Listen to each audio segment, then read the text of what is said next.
When I look back now, it's not the big moments that sting the most. It's the ordinary ones. The mornings that started before sunrise, the quiet routines that built a family no one thought twice about once it was built. I was the first one awake in that house for years. Before the alarm clocks, before the buses, before the noise. I liked those early hours. The kettle humming, the smell of toast. A sense that I was holding the day steady before everyone else rushed through it. When my daughter, Angela, married Thomas, they moved just 10 minutes away. Close enough for help. Close enough for trust. That's what families used to do. Stay close. Lean on each other. Share the load. When the children came, first Maya, then Lucas, my role changed without anyone ever asking. It just happened. Angela went back to work after her maternity leave.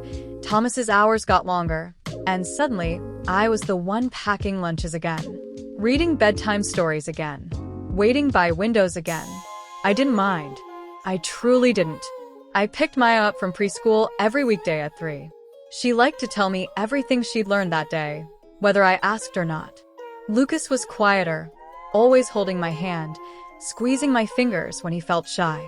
By the time Angela and Thomas arrived home, dinner was usually ready. Homework started. Baths run. The chaos softened into routine. "Mom, I don't know how we'd do this without you," Angela said once, leaning against the kitchen counter while scrolling through her phone. I smiled. That was enough for me. Years passed like that. School plays, science fairs, soccer practices, sick days when I slept on the couch so the kids could breathe easier knowing I was nearby. I became Grandma's house without ever being called that. Spare clothes in my closet, toothbrushes in my bathroom, a rhythm that made sense. And then Thomas lost his job. It was temporary, they said. A restructuring. Just a rough patch. Angela asked if they could stay with me for a little. Well, to save money. Of course I said yes. You don't think about limits when love has been your habit. At first, it felt familiar. The house louder, fuller. Shoes by the door again. The children back under my roof. I rearranged my room so Maya and Lucas could have the spare bedroom. I slept lighter, waking to every sound, the way mothers do even when they're told they're done raising children. Thomas found work again, but not right away. Months passed, then more months. They suggested selling their place. The market wasn't right. Renting it out. Just until things stabilized. No one asked if I was okay with it becoming permanent. I told myself it was fine. Families help each other. That's how it's always been done. But slowly, my role changed. I was no longer helping. I was expected. Angela stopped asking if I could watch the kids. She just told them, "Go ask Grandma." Thomas stopped thanking me for dinner. He'd come home, glance at the stove, and ask what was taking so long. I noticed my chair at the table shifting farther toward the end. Conversations moving past me. Decisions being made without my voice. Still, I stayed quiet. Peace has a way of demanding silence. The day I realized something was wrong wasn't dramatic. It was small. Insignificant, really. I came home from the pharmacy one afternoon and found my favorite armchair gone. The one by the window. The one my husband used to sit in before he passed. Thomas was setting up a new entertainment unit.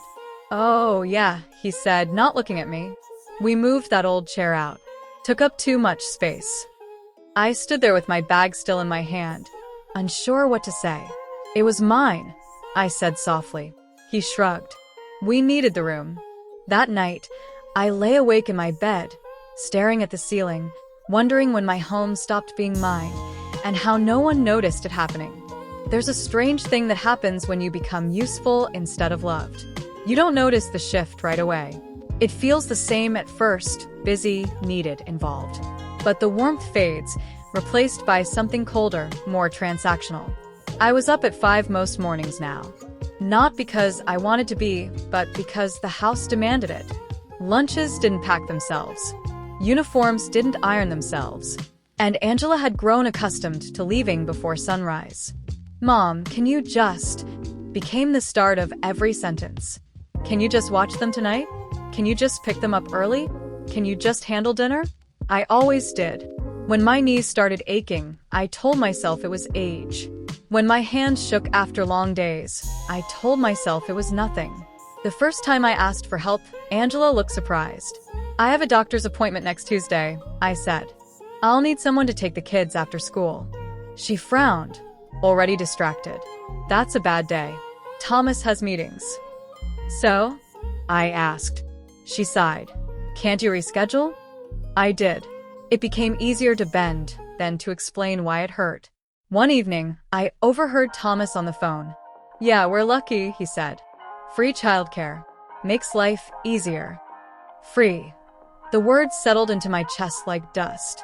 I began to notice how my presence shifted depending on what I provided. When I cooked, they were pleasant. When I cleaned, they were relaxed. When I sat down, finally tired, the air changed. "Mom, could you keep it down?" Angela said once, as I watched television in the living room. "The kids are studying." I muted the sound, even though they were in their room with the door closed. My own living room felt like borrowed space. The children at least still saw me. Maya noticed when I rubbed my knees at night. Lucas brought me water without being asked. They hugged me longer than necessary, the way children do when they sense something is wrong but don't know how to name it. But even that began to change. Angela started enrolling them in activities, after-school clubs, weekend sports. Time away from me. Time with others. I told myself it was good for them. One afternoon, I heard Maya say to Lucas, "Grandma gets grumpy when she's tired." It wasn't said cruelly, just matter of fact. I realized then that they were learning how to see me from their parents. As a fixture, a background presence, like furniture. The night it truly broke me came quietly. It was Mother's Day. Angela and Thomas went out to dinner. They said they'd bring something back for me. The children were with friends. I sat alone at the table with a reheated plate and a card signed quickly, names written without messages. They came home late, laughing. "Did you enjoy your night?" Angela asked, already heading upstairs. "Yes," I said. It was a lie, but I was good at those by then. I went to bed that night and stared at the ceiling again, wondering when I became invisible in my own life. The idea started small. Innocent, really.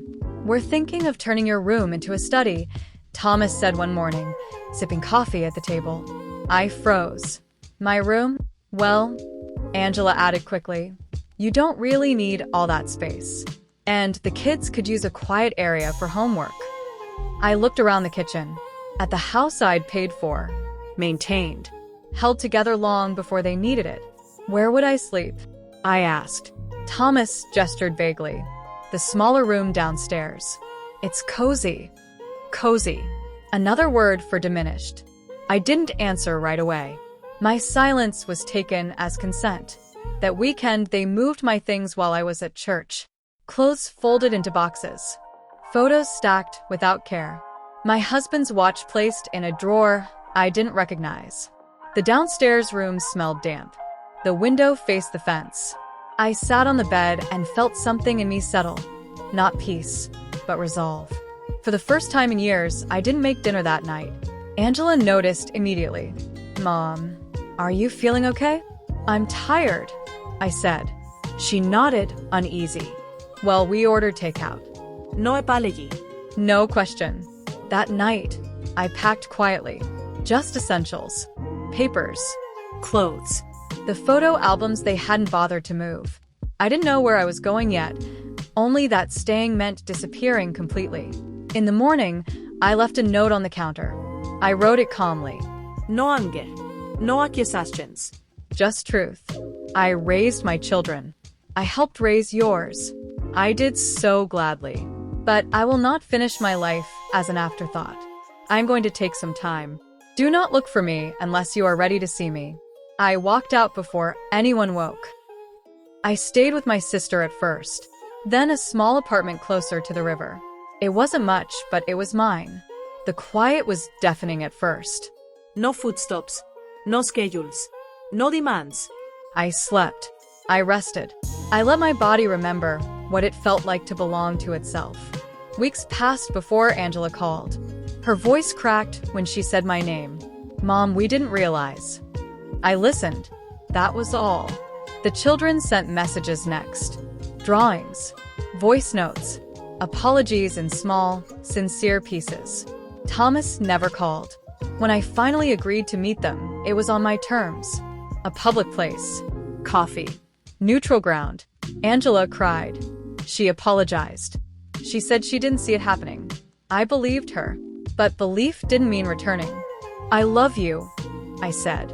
But love doesn't mean erasing myself. I went home alone that night, peaceful. Months later, Maya asked if she could visit. Just her. Then Lucas. They came one at a time. We baked. We talked. We laughed. No obligations. No expectations. Angela learned slowly. To ask. To wait. To listen. Our relationship changed. It had to. I am still a grandmother. Still a mother. But now I am also a woman with boundaries. And when I sit at my small table by the river each morning, sipping tea as the sun rises, I know something important. Love given freely is beautiful. Love taken for granted is not. And I will never again confuse the two.